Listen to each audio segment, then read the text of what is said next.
أعوذ بالله من الشيطان الرجيم بسم الله الرحمن الرحيم الحمد لله والصلاة والسلام على رسول الله صلى الله عليه وسلم أما بعد السلام عليكم ورحمة الله وبركاته فلدت نما نتن أرابا وانسكريتا panarakat stapaka ani ty fahita lavitry ny TVM amin'ny zio marainany zoma izo. Manaraka anjara lasana bavy anatin'ny finoana islam tsy mitsahatra antsika miderany Allah ary mandefa tsodransy fandrepalemana ho amin'ny malalantsika Muhammad ibn Abdillah alayhi afdalus salatu wa taslim. Mandefa ihany koa antsika tsodrano ho an'ireo fianakaviany tsy misy akanavaka, ireo mpanarady azy ary izay rehetra nanaraka ny sorodalany mandra-pahatongava zany andro fitsarana izany. Raha lasana bavy anatin'ny finoana islam. Amin'ny androany ity tsika dia iresadresaka mahakasaka al-baraka, zany hoe ny fahasoavana eo amin'ny fiainan'ny mpino islamo anankiray. Ny baraka araka mivoalazan'ireo manam-pahaizana dia thubutul khair fi shay, ny fijanonany hatsarana sy fidiran'izany hatsarana zany eo amin'ny toerana na amin'ny olombelona anankiray, na amin'ny fiainany io, na amin'ny fananany io, na amin'ny fianakaviany io, na ao an-tokantranony io, n'aiza fa rehefa mijanona sy miditra ao anatin'izany zavatra zany ny hatsarana dia zay le antsoina hoe fahasoavana na ny baraka amin'ny finoana islam. Wa tutlaka ala namau wa ziyada. Ka io baraka na io fahasoavana io rehefa tafiditra ao anatin'ny zavatra anankiray dia mitombo ary miroborobo ary mihatsara izany zavatra zay idirana izany. Wa ziyada ary mitombo avoeny, avroeny, avteloeny, avfoloeny ny fahasoavana na ny hatsarana ao anatin'izany tokantrano anankiray izany. Wa saada tafiditra ao ihany koa ny fahasambarana, fiadanana, falifaly ny olona anankiray ary mahatsapa sambatra rehefa nidiran'izany baraka na ihany koa izany fahasoavana izany. Ka ny baraka araka mivoalazan'ireo manam-pahaizana amin'ny finoana islam, izy io dia tsapanao amin'ny fidiran'izany ao anatin'ny zavatra anankiray. Raha ohatra ka ny harena nidiran'izany baraka na izany fahasoavana zany dia miroborobo iny harena iny ary mitombo izany harena zany ary mihamaro ny harena eo am-pelantananao, mahatonga anao ny teny efa nidiran'izany baraka zany ny harenanao. Raha tafiditra kosa izy amin'ny zanaka dia lasa zaza endry, manaja ray aman-dreny, mianatra tsara ary manao izay tokony ataony izany zavatra zaza zany raha ohatra ka nahazo baraka avy amin'ny Allah subhanahu wa ta'ala. Raha ny vady kosa nahazo an'izany fahasoavana zany dia lasa mankatoanao ary modely izy eo amin'ny fiarahamonina ary izy ny modely ndreo vehivavy rehetra, lehilahy ihany koa mety zany nidiran'izany baraka zany ka lasa modely izy eo amin'ny fiarahamonina amin'izany noho n'izany baraka izay niditra eo aminy izany. Ny tokantrano raha nidiran'izany fahasoavana zany dia milamina tsy misy adiady, manalavitra ny korontana, manalavitra n'ireo fitsapana maro samihafa satria ampiainany Allah subhanahu wa ta'ala ao anatin'ny filaminana, ao anatin'ny maso rehetra izany tokantrano izany. Amin'ny androany ity inshallah raha lasana bavy anatin'ny finoana islam satria moa atsika miandrahandra tsara an'izany baraka izany ary manantena mba hiditra ao anatin'izany fiainantsika izany baraka izany. Satria raha miala eo aminao mantsy izany baraka na izany fahasoavana izany dia tadidio tsara fa tsy ampy ny vola eo am-pelantananao, lasa tsy mahatazom-bola ianao, ny korontana lava ny tokantranonao, ny zanakao lasa maditra, ny vadinao efa tsy azo tenenina, ny zavatra rehetrarehetra amin'ny ankapobeny na ny fiainanao amin'ny ankapobeny dia mikorosofahana ary miaratsy hatrany.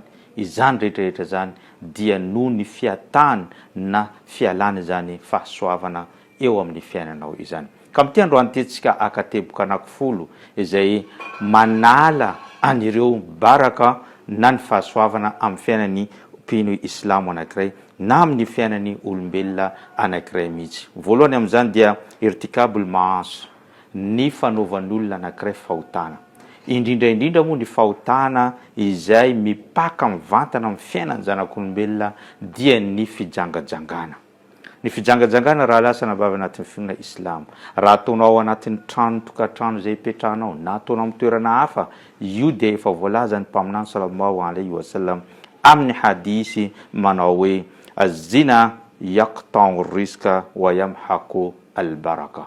ny zina na ny fijangajangana ozy izy dia manapaka ny anjara-pahasoavana. Zany hoe ny anjara-pahasoavanao tonga ihany saingy kely, saingy tsy mahampy anao, saingy tsy misy fahasoavana, tsy misy hatsarana ao anatin'izany anjara-pahasoavana zany.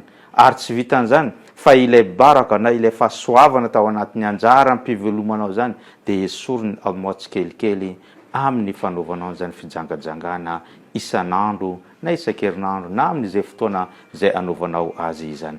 Zany dia tandremo fa zay teboka voalohany manala an'izany baraka zany indrindra ao anatin'ny tokantranonao raha natanteranao an'izany zina na izany fijangajangana izany. Ny faharoa dia ny fiainona anireny mozika maro samihafa reny. Raha lasa nabavy anatin'ny finoana islam, ny finoana islam dia mamporisika ny mpino islam mpanaraka azy mba handeha hiaino ny boky masina al-Qur'an ny Karim, hiaino ireo azkary, hiaino ireo fananarana maro samihafa, hiaino ny teny mamy, hiaino ny zavatra tsara, fa kosa nandrara amin'ireo zavatra izay mety manimba anao ary mety ihany koa mampidi-doza anao tafiditra ao anatin'izany ny fiainona ireny mozika maro samihafa reny. Misy amin'ny ampahany amintsika olombelona dia manomboka vao fo maraina dia efa mamelona an'izany mozika zany, mandra-patoriny amin'ny hariva, ary misy moa tsy tafatory mihitsy raha tsy miaino an'izany mozika zany. Amin'izay fotoana zay raha ohatra ka tsy tonga ao aminao ny baraka na miala eo aminao izany baraka ny fahasoavana zany dia aza manome tsin'olona anao fa anao ihany na tonga ny fiainanao ho korosofahana noho ny fiainonao lava an'izany mozika zany. Fa manomboka androany ovay Qur'an no henonao, ovay anashida maro samihafa no henonao mba hipetrahany zany baraka zany ao amin'ny tranonao. Ny teboka fahatelo manaraka an'izany manala an'izany baraka zany dia ny fanambelanao zavatra anankiray efa simba ao anatin'ny tranonao. Misy amintsika ihany koa misy zavatra efa simba, efa tsy ilaina intsony, efa tsy ampiasaina intsony, mbola tehirizina ao anatin'ny trano. Reny dia araka ny voalazan'ireo manam-pahaizana manala an'izany baraka zany eo amin'ny tranontsika. Satria ohatra misy ireny karazana hoe jiro efa maty na ihany koa montre izay miantona eny amin'ny rindrina efa tsy mandeha intsony, efa tsy mandeha dia mbola vela eo ihany ireny. Misy vilia sy vilany vaky tsy ampiasaina intsony, vazy vaky tsy ampiasaina intsony, kiraro efa tapaka tsy ampiasaina intsony. Ireny rehetrarehetra zany rehefa tsy ampiasaina izy ireny dia alaivo arivo ireny zavatra ireny, fa tsy mitondra baraka satria manakana ny baraka na ny fahasoavana hiditra ao anatin'ny tranonao izany zavatra zany. Manaraka an'izany ihany koa dia teboka fahaefatra dia ny fanambelanao ny vilia sy ny vilany misy ambin-tsakafo misokatra amin'ny alina fa tsy saromanao.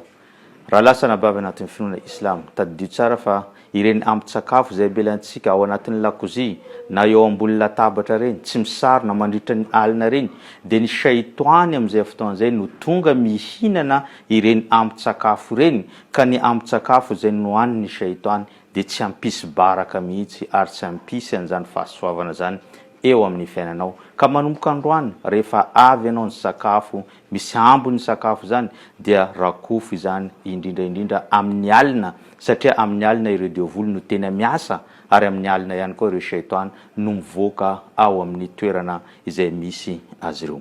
Teboka fahadimy dia manala ihany koa an'izany baraka izany dia ho an'olona izay manana trano ka misy toilette ao anatiny. Ao anatin'ny trano misy toilette dia avelanao misokatra marainy tsy hariva izany varavaran'ny toilette zany. Zany dia loza ho an'ny olona izay manana toilette ao anatin'ny trano. Satria nahoana?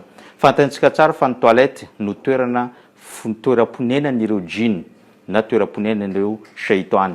Ary ao anatin'ny toilette ihany koa no anarina ireo djinn rehefa esorina amin'ny vatany zanak'olombelona anankiray.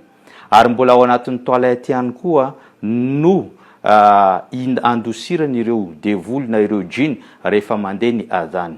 Ka ny fipetrahanao ela ao anatin'ny toilette, ny fanokafanao varavaran'ny toilette dia mamoaka n'ireo djinn indrindra amin'ny alina izany handeha hivoaka ao anatin'ny tranonao hanao ny zavatra hafahafa na ihany koa hanakana ny baraka izay miditra ao anao. Ka azadiny manidy ny toilette raha ohatra ka misy toilette ao anatin'ny trano anao, fa ireny no manakana na manala ihany koa ny baraka izay eo amin'ny fiainanao. Manaraka an'izany teboka fahenina dia ny famafanao fanafanao ny trano na fanadiovana ny trano amin'ny andro alina. Izany dia voarara ny lalàna ny finoana islam satria nahoana satria ny vovoka zay fafanao amin'ny alina dia miverina izy ireny ao an-tranonao ary rehefa miverina izy ireny tsy miverina irery fa miverina miaraka amin'ny vona na ihany koa fampisaviana zay tsofin'ireo devoly na ireo shaitany miverina any anatin'ny tokantranonao. Ka ny fanadiovana ny trano, famafana ny trano indrindraindrindra amin'ny maraina sy amin'ny tolakandro ihany fa rehefa milentika ny masoandro dia ajanona aza manadio trano tsonao fa anisan'ny zavatra manala ihany koa ny baraka zany araka mivoalazan'ireo manampahaizana amin'ny finoana islam. Teboka fahafito dia ny torimaso maraina. Torimaso maraina dia manakana an'izany baraka izany ary mpaminany sallallahu alaihi wasallam raha teo efa nampitandrina ny olona izay matory maraina satria ny olona maraina tratra amin'ny masoandro, tratra amin'ny fiposahan'ny masoandro eo ambony fandriana dia anisany tsy mampisy baraka ary olona kamo olona manao an'izany. Fa antsika pino islam mifo maraina amin'ny 4 na amin'ny 5 efa mandeha manatanteraka an'izany salatul fajr, avy eo mamaky ireo azkar, mamaky Qur'an, aorinan'izay dia miomana andeha hamonjy ny asa sy ny raha rehetra izay tokony ataonao. Zay no fampianarana zany finoana islam zany. Ary tadidio ihany koa fa ny fifoazana maraina efa doa zay nataony mpaminany sallallahu alaihi wasallam ka ny teny izy manao hoe Allahumma barik ummati fi bukuriha. Ori tompo Allah, omeo asoavana, feno fahasoava amin'ny fiainan'ireo vahoakako izay mifo maraina manatanteraka ny asa amandrara izay ataony. Ka ho anao izay mbola matoritory amin'ny maraina, izay tratra masoandro miposaka eo ambony fandriana dia raha te hivoatranao ialao izany torimaso maraina izany fa tsy mitondra baraka ho anao ary tsy misy ihany koa fahasoavana azonao amin'izany rehetrarehetra izany. Fahavalo, ny fanarinao ireo angofo sy ny volo zany tapana any ivelan'ny trano. Rehefa anao manapaka volo na ihany koa manapaka angofo dia tehirizo izy ireny dia aleveno na dory fa ireny singa ireny dia tadidio tsara rehefa ny olona anankiray hiditra amin'ny fampisaviana, hiditra amin'ny fanaovana ratsy anao dia tsy maintsy mila singa avy any aminao. Ka ny volo na ny angofo dia efa entiny na ahafany manao zavatra aminao.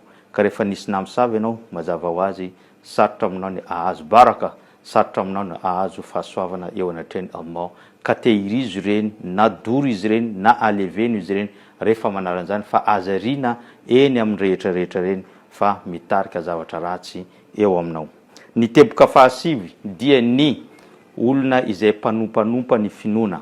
Zany hoe ahoana ny manompanompa ny finoana. Misy olona manaratsy an'izany finoana izany. Tsy vitan'izy efa tsy mino ny Allah, mbola manaratsy ihany koa ny finoana.